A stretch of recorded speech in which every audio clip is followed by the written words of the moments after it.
Elle est née dans un monde où les femmes n'avaient pas le droit de penser librement. Elle a appris le latin à l'âge de 3 ans, a étudié les sciences, la philosophie, la poésie, la théologie. Et puis, elle a défié l'Église, par ses mots, par sa pensée. On l'a surnommée la 10e muse, mais ce n'est pas un poème qu'on a retenu d'elle. C'est son silence, celui qu'on lui a imposé quand elle est devenue trop brillante, trop érudite, trop libre.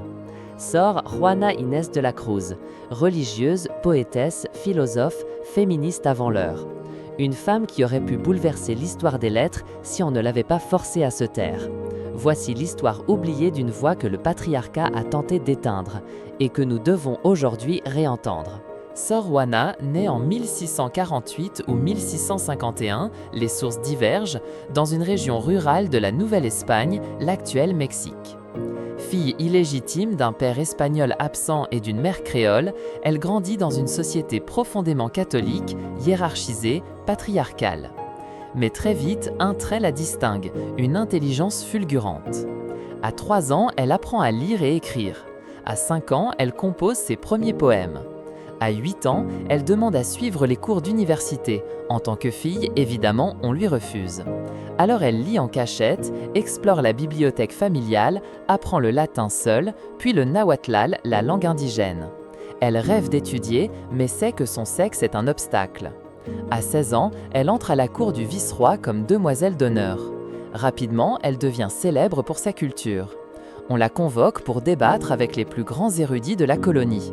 Résultat, elle les domine tous. On parle d'elle comme d'un génie. Mais à cette époque, pour une femme, la seule manière d'avoir un peu de liberté intellectuelle, c'est le couvent. En 1669, Juana entre au couvent de San Jerónimo à Mexico. Elle devient Sor Juana Inés de la Cruz. Le monastère n'est pas un lieu de prière austère pour elle, c'est un sanctuaire de savoir. Dans sa cellule, elle accumule des milliers de livres. Elle y installe un laboratoire, compose des œuvres de théâtre, écrit des poèmes, des traités scientifiques, des lettres philosophiques. Elle lit Aristote, Descartes, Thomas d'Aquin, elle réfléchit à l'astronomie, la musique, la métaphysique. Elle discute avec des intellectuels européens, échange avec des savants jésuites, reçoit le soutien de femmes puissantes, notamment la vice-reine elle-même. Mais plus elle écrit, plus sa pensée devient politique. Et ce que Sor Juana commence à interroger, c'est le rôle des femmes, leur droit à penser, leur droit à apprendre, leur droit à exister dans le savoir.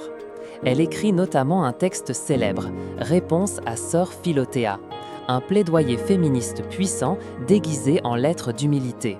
Elle y défend son droit d'être savante, elle y dénonce l'injustice faite aux femmes intellectuelles. Un texte visionnaire, radical et dangereux.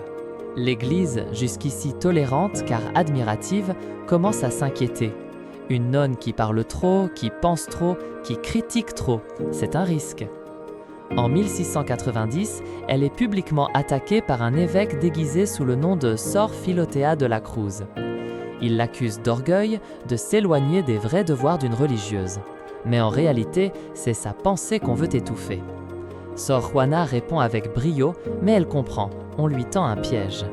Peu à peu, ses protectrices disparaissent, les soutiens politiques s'effondrent, les pressions augmentent, on l'isole, on la pousse à renier son savoir, à renoncer à ses livres. En 1694, elle signe un document, elle abandonne l'écriture, elle vend sa bibliothèque, elle cesse de parler, de penser, d'écrire. Un silence imposé, terrible. L'année suivante, en 1695, une épidémie frappe son couvent. Elle meurt en soignant les sœurs malades, à 46 ans. Pendant plus de 2 siècles, Sor Juana tombe dans l'oubli.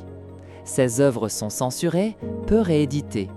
Mais au Mexique, son souvenir reste vivace. Et au XXe siècle, on redécouvre son génie. Elle devient une figure majeure du féminisme en Amérique latine. Son visage orne aujourd'hui les billets de 200 pesos au Mexique. Son œuvre est enseignée, étudiée, célébrée. Ses lettres, ses poèmes, sa pensée reprennent vie. Sor Juana n'était pas seulement une poétesse, elle était une philosophe, une scientifique, une penseuse, une rebelle. Elle a compris, 3 siècles avant nous, que le savoir est un acte politique, que le silence imposé aux femmes est une forme de mort. et que chaque mot qu'on ose écrire, même dans une cellule de couvent, peut traverser le temps. Voici pourquoi nous devons nous souvenir de son nom.